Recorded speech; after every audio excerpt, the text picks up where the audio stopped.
10월 1일입니다. 금요일입니다. 오늘 본문 말씀 히브리서 13장 1절에서 3절까지 말씀입니다. 형제 사랑하기를 계속하고 손님 대접하기를 잊지 말라. 이로써 부지 중에 천사들을 대접한 이들이 있었느니라. 너희도 함께 갇힌 것 같이 갇힌 자를 생각하고 너희도 몸을 가졌은즉 학대받는 자를 생각하라. 히브리서 마지막 장에 들어오게 됐습니다. 마지막 장에서는 성도의 신앙과 생활에 대한 교훈을 주고 있습니다. 오늘 본문 말씀에서는 형제의 사랑을 계속 할 것을 권고하고 형제 사랑 실천으로 손님 대접과 고난받는 형제들을 돌아볼 것을 권면하고 있습니다. 1절입니다. 형제 사랑하기를 계속하고 하니까 이미 지금 하고 있는 중이라고 하는 뜻이 되겠죠. 형제 사랑을 계속해서 이어나가야 된다. 근데 여기서 형제를 말할 때에 피부치 형제가 아니고 기독교 교회 공동체 안에서 한 믿음으로 형제된 자들을 나타내고 있습니다. 더 넓게 본다면 이 초대교회 성도들을 부정적인 눈으로 보고 있었던 동족 유대인들, 예수 믿지 않는 유대인들, 그들까지도 포함한다고 볼 수 있겠어요. 형제 사랑하기를 계속하고, 여기서 형제라고 하는 형제 사랑한다고 할 때에 필라델피아입니다. 필라델피아는 필로스라고 하는 이 사랑과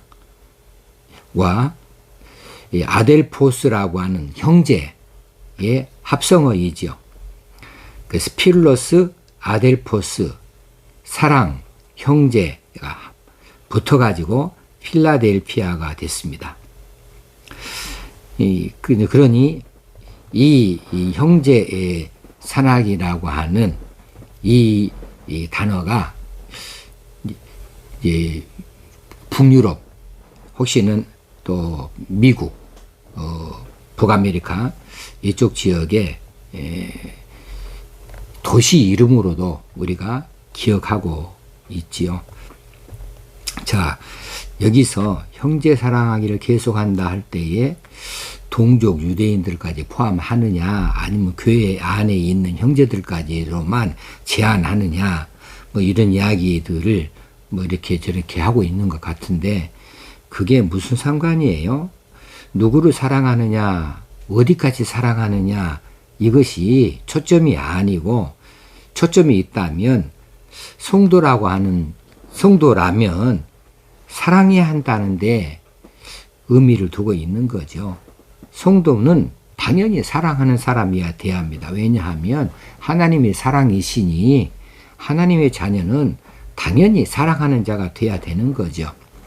그래서 이 빈부, 혹시는 학벌, 혹시는 또 피부 색깔, 사상, 여러 가지를 다 뛰어넘어서 그저 우리가 하나님 앞에서 평등한 한 백성들로서 우리가 서로 사랑해야 될 사람들이고, 성도라면은 예수 그리스도가 만인을 위하여서 자신의 몸을 희생시켜 주신 것처럼 성도라고 한다면 제한 없이 누구라도 다 사랑해야 한다는 데에 뜻이 있는 거지요. 만약에 형제를 사랑해야 된다, 혹시는 교회 안에 있는 다른 성도를 사랑해야 한다라고 말하고, 왜 그렇게 사랑해야 될 것이냐를 묻는다면은 마태복음 23장 8절 9절에 있는 말씀으로 대답할 수 있겠지요. 너희 선생은 하나요, 너희는 다 형제니라. 너희는 다 형제라는 거죠. 땅에 있는 자를 아버지라 하지 말라. 너희의 아버지는 한 분이시니 곧 하늘에 계신 이시니라. 우리가 서로 피부치가 다르면 땅에 있는 아버지들이 서로 다 다를 수밖에 없죠. 근데 이 땅에 있는 아버지의 이름들을 서로 두고서 따질 것이 없이 너희들의 아버지는 한 분이신데 하늘에 계신 하나님이시다라고 하는 것 아니겠어요? 그러니까 영적으로 다 한 형제라고 하는 것이지요. 한 형제니까 당연히 사랑해야죠. 그렇지 않아도 사랑해야 되지만 한 교회 안에 있으면 더 사랑해야 되지요. 날마다 매주 볼 수 있는 가정의 식구들이고 교회의 한 성도들이니 이처럼 계속 사랑해야 되는 거 당연한 일이 되겠습니다. 그런데 오늘날 한국 교회를 보면 이 사랑이라고 하는 이 말씀들이 참 부끄럽습니다. 형제 사랑하기를 계속해라 할 때에 이 말씀들이 정말 잘 지켜지는 교회가 얼마나 있을까 할 만큼 많은 경우에 이제 이 사랑이 한쪽으로 치우쳤어요. 자기 가정, 자기 가족 거기에 제한되어 버리고 있는 경우를 많이 봅니다. 그러나 한 교회 안에 있을 때 예수 그리스도 안에서 우리는 한 몸을 이루었습니다. 우리는 한 지체입니다. 그래서 한 가족으로 성도들을 그렇게 받아들일 수 있어야 되고 또 한 가족이니 함께 나누고 함께 베풀고 하는 일들에 제한이 없어야 되지 않겠는가. 이것이 한 아버지를 하늘에 모시고 있는 성도들의 서로 사랑하는 모습이 아니겠는가 싶습니다. 그런데 이런 일이 이렇게 하는 것이 당연한 일이지만 그렇지 안 하고 있는 것이 당연한 현실이 되고 말았어요. 그래서 교회에 오면은 함께 예배드리는 이웃일 뿐이죠. 함께 봉사하는 그냥 한 성도 같은 믿음을 가진 한 교회 멤버십 가진 사람일 뿐이고 그래서 성도들 간에 서로 간에 마음의 문을 열지 않아요. 서로 간에 한 식구를 생각하지 않습니다. 말로는 하나님을 한 아버지로 모시고 있는 한 형제다 한 자매다 말하지만 그런데 실제로는 한꺼풀만 벗겨봐도 당장에 드러나지요. 그렇지 못하고 있는 것을 스스로 고백할 수밖에 없는 이런 실정들이 아니겠는가 싶습니다. 자, 요한복음 13장 34절 5절에서도 새 계명을 너희에게 주노니 서로 사랑하라. 내가 너희를 사랑한 것 같이 너희도 서로 사랑하라. 너희가 서로 사랑하면 이로써 모든 사람들이 너희가 내 제자인 줄 알리라. 이렇게 예수님께서 말씀해 주셨어요. 그러므로 예수님께서 우리를 사랑한 것처럼 우리도 서로 사랑해야 되는데 그렇게 하지 못하는 것이 사실이고 너희가 서로 사랑하면 그 사랑하는 것으로 말미암아 모든 사람들이 너희가 그리스도의 제자라 이렇게 인정해 준다 했는데 그렇게 알아차릴 수 있다고 했는데 우리가 그런 모습들이 없어요. 그리스도의 진정한 제자는 사랑하는 사람인데 그런데 모든 사람을 다 사랑한다 하지 못할지라도 한 교회를 섬기고 있는 믿음의 공동체 이조차도 사랑하지 못하고 이조차 한 가족으로 받아들이지 못한다면 그러면 우리가 그리스도의 진정한 제자라고 어떻게 말할 수 있겠는가. 부끄러운 생각이 들어집니다. 우리 서로 사랑하십시다. 특별히 한 교회를 이루고 있고 한 자리에서 예배드리고 있고 서로 이제 한 봉사를 섬기고 있고 같은 말씀을 받고 같은 방향으로 나아가고 있는데 서로 사랑해야 되겠습니다.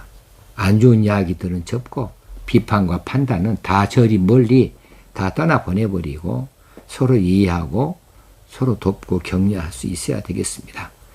끼리끼리만 하지 말고 마음을 열어놓고 이 사람도 저 사람도 함께 다 한 형제다 한 가족이다 이렇게 받아들일 수 있고 이 사랑의 실천을 할 수 있는 교회라면 얼마나 좋겠는가 하는 생각이 들지 아니할 수가 없습니다. 자, 이전 말씀 서로 형제 사랑하기를 계속함과 동시에 손님 대접하기를 잊지 말라 그랬습니다. 손님 대접을 잊지 말라. 여기 손님 대접도 우리 번역 성경으로는 대접이라고 했지만은 원어의 의미로는 손님 사랑하기를 잊지 말라. 단어의 뜻이 그래요. 나그네 사랑, 손님 사랑 이렇게 해석을 해야 된다는 거죠. 왜냐하면 손님 대접이라고 하는 이 대목의 단어가 필록세니아입니다. 필록세니아는 아까 형제 사랑할 때에 사랑을 말하는 필로스를 말한 것처럼 여기에도 필로스가 들어가요. 여기 필로스 사랑 더하기 크세노스 이것은 손님이란 뜻이에요. 나그네란 뜻입니다. 그러니까 크세노스 나그네 손님 더하기 필로스 사랑 그러니까 나그네 사랑 손님 사랑하기를 잊지 말라 이렇게 사랑으로 번역해도 전혀 다르지 않지요. 자, 복음을 전하기 위해서 당시 사회에 많은 이 전도자들이 이곳저곳 성들을 돌아다녔고 이 지방 저 지방 이 나라 저 나라를 많이 돌아다녔어요.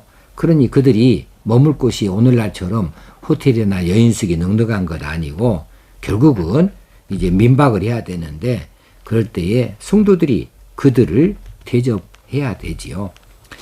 혹시는 예수 믿는다는 것 때문에 쫓겨난 사람도 있어요. 그 고을에서 쫓겨났다.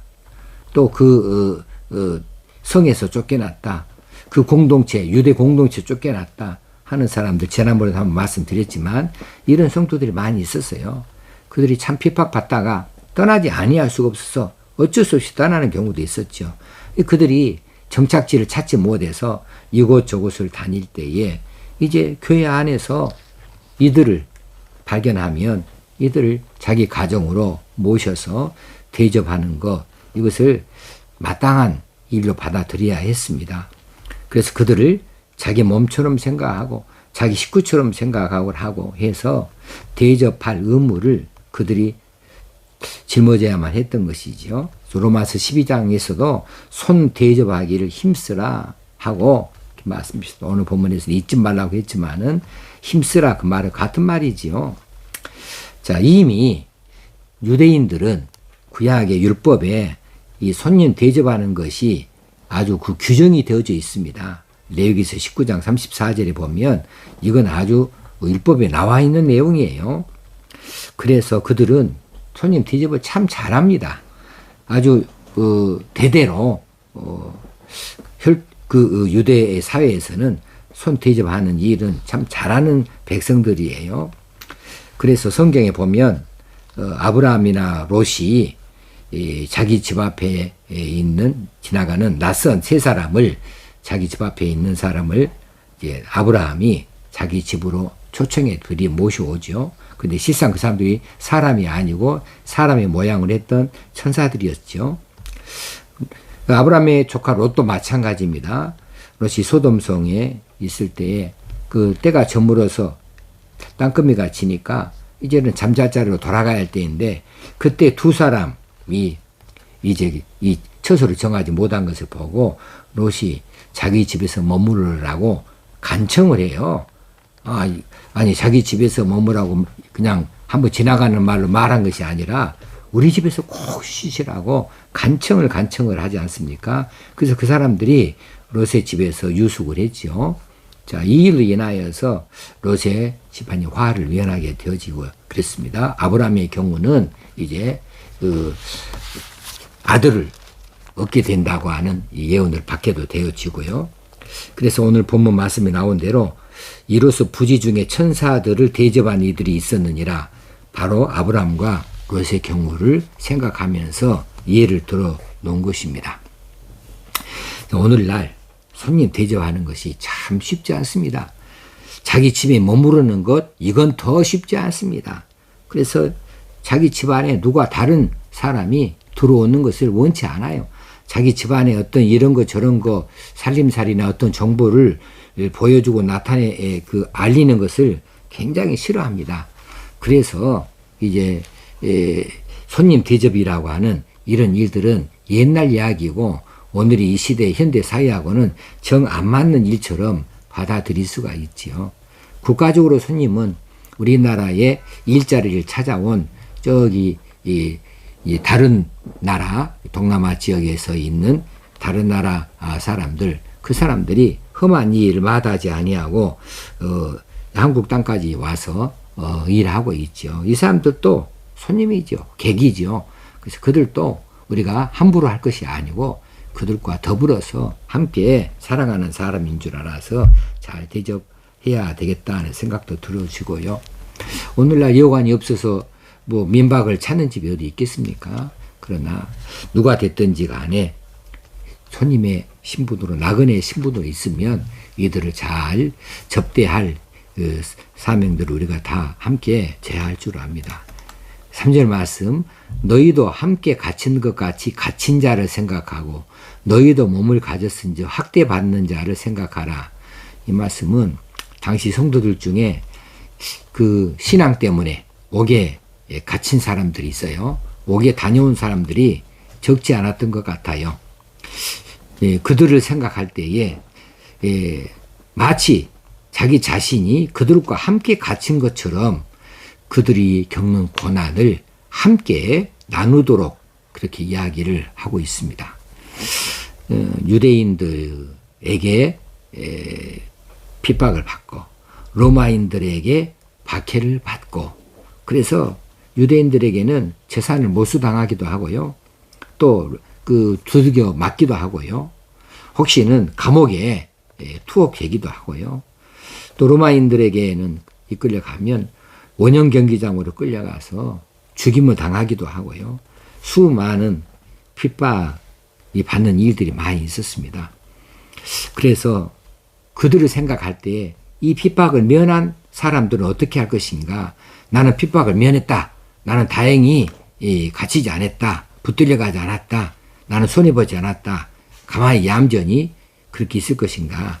자신이 그렇게 핍박을 당한 것처럼 자신이 함께 옥에 갇힌 것처럼 자신의 재산도 이렇게 몰수당한 것처럼 그들과 함께 해야 된다. 그들에게 나눠줄 수 있어야 된다고 하는 것이지요.